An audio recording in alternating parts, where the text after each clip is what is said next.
Saludos, ¿qué tal? Les habla su compañero y amigo David Díaz de Compucar. En esta sección les traigo un pequeño tutorial sobre dos sensores muy importantes, los cuales son el sensor IAT y el sensor MAF. Antes de comenzar el pequeño tutorial les quiero dar una definición. El sensor IAT, por sus siglas, es el sensor de temperatura del aire de admisión. El IAT detecta la temperatura del aire entrante. Se utiliza para la detección de la temperatura ambiente en un arranque en frío y la temperatura del aire de admisión mientras el motor calienta el aire entrante. Una definición para el MAF es el sensor de flujo de masa de aire. Este sensor mide el volumen de aire que entra al motor, incluyendo el aire que pasa por la válvula jack. Su señal es interpretada en gramos por segundo del caudal. Al entrar un mayor flujo de aire al motor, se aumentan las RPM.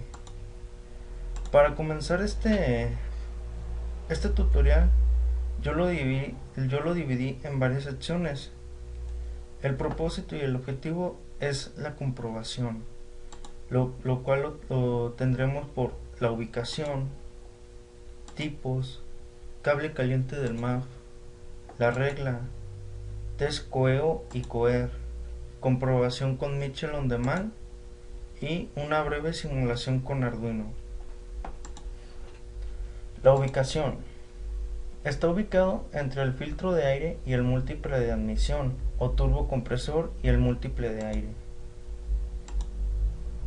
Los tipos. Solamente existen dos tipos para este tipo de sensores, los que son los analógicos y los digitales. En el tipo analógico, como podemos ver en esta simulación, en esta imagen, perdón, tenemos representado el sensor MAP con un potenciómetro y una resistencia fija. La ECU, que es la PCM del carro, que es la computadora, y el MAP o el MAP a donde van las señales. En esta configuración, con el potenciómetro y la resistencia fija, no tenemos más que un divisor de tensión, que por regla, un divisor de tensión crea un voltaje variable. En este caso va a ser de 0.23 volts hasta los 4.6 volts, donde la PCM va a detectar las pequeñas variaciones del sensor de entre 0.23 hasta los 4.6 volts y va a determinar cuántos RPM está corriendo el carro. En el tipo digital, en este caso tenemos uno de 4 pines. Nosotros, al poner una herramienta de analizador de voltaje, ya sea un multímetro, un osciloscopio, vamos a detectar solamente 0 volts o 4.6, 4.5 volts, 5 volts, dependiendo. Esto nos dan ceros y unos digitales, los cuales, dependiendo de la computadora, los va a leer y va a hacer un análisis de la señal. Aquí les tengo una definición lo más compacto que pude, y aquí les recomiendo en esta sección, si gustan, pausar el video y leer esta parte con mucho detenimiento, en el cual explico lo que es el sensor MAC, cómo está compuesto y para lo que sirve. Aquí les hice una simulación.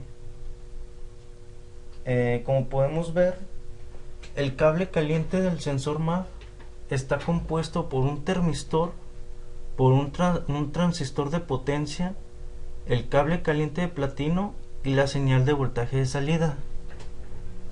Aquí en la simulación podemos ver lo que es la garganta donde se encuentra el sensor, las señales que tiene del 1 al 5.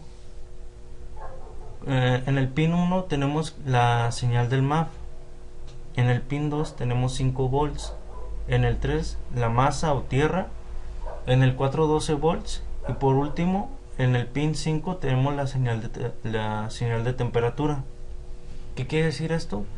que en este tipo de conector de 5 pines no solamente tengo el MAF, sino que también tengo el sensor IAT, 3 para MAF y 2 pines para IAT.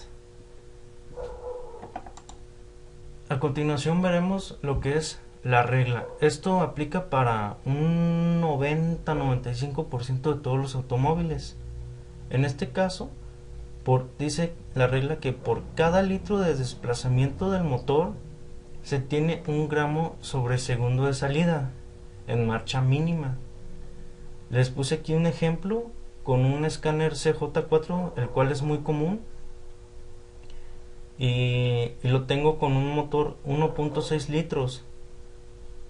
Si tengo un motor de 1.6 litros, ¿qué se espera? Pues 1.6 litros gramos sobre segundos cuando el motor llegue a su marcha mínima. Una vez que ya llegue a su punto de trabajo el motor. Y en el escáner podemos ver que en MAF tiene 1.46 gramos sobre segundo. ¿Qué quiere decir esto? Que pues el motor está trabajando bien, el MAF está trabajando bien. Esto es para antes de hacer un cambio del sensor, antes de hacer un cambio de la garganta o inclusive de la computadora. Primero hay que checar estas señales. Aquí les tengo lo que es la prueba de coeo y coer para el test, para la prueba, del arnés de la PCM. El coeo, por sus siglas en inglés, es Key On, Engine Off, llave encendida, motor apagado. Esta prueba la vamos a hacer con estos dos parámetros. Les tengo aquí un ejemplo. En el pin número 3, una vez que estamos en coeo, es para el MAF y pin 2 para el IAT. Vamos a tener el switch abierto, motor apagado. Conectar negativo del multímetro a negativo de la batería. En el pin 1 se tendrá un voltaje de 12 volts. En el pin 2 se tendrá 0 volts. Es tierra. Estando en coer, o sea, ya que encendamos el motor, se tendrá 14 volts. El pin 3 es el voltaje variable del sensor. ¿Qué quiere decir este? El pin 3 es el primordial que tenemos que checar porque va a ir desde los 0.23 volts hasta los 4.6 volts. Aquí este voltaje, ¿cómo lo vamos a hacer que varíe? Pues acelerando el motor para que las RPM sean analizadas por el sensor y el sensor se lo envíe a la computadora. En el pin número 4 nos dice que es tierra del IAT, debemos de tener alrededor de 0 volts, 0.1, 0.005 por ahí. En el pin 5 se obtendrá 4.6 volts aproximadamente, entre 4.3 volts hasta los 5 volts quizás, dependiendo del automóvil. Para la prueba en coer, que por sus siglas es Key On Engine Running, llave abierta, motor encendido. Cuando estemos en estos parámetros, el voltaje en el pin 2 deberá subir hasta los 14 volts. Es aproximadamente entre 13.5 volts a 14.5 volts dependiendo. En el pin 5 baja a 3.3 volts dependiendo la temperatura que tengamos en el sensor. Estas dos pruebas son lo primero que tenemos que hacer como diagnósticos antes de cambiar cualquier cosa, como ya les había comentado. Ahora que lo hemos visto teóricamente, vamos a pasar a lo que es Mitchell on Demand para comprobar que lo que les he dicho es verdad. Vamos a abrir nuestro Mitchell. Aquí ya lo tengo previamente, mi carro, que va a ser un Ford Focus 2003.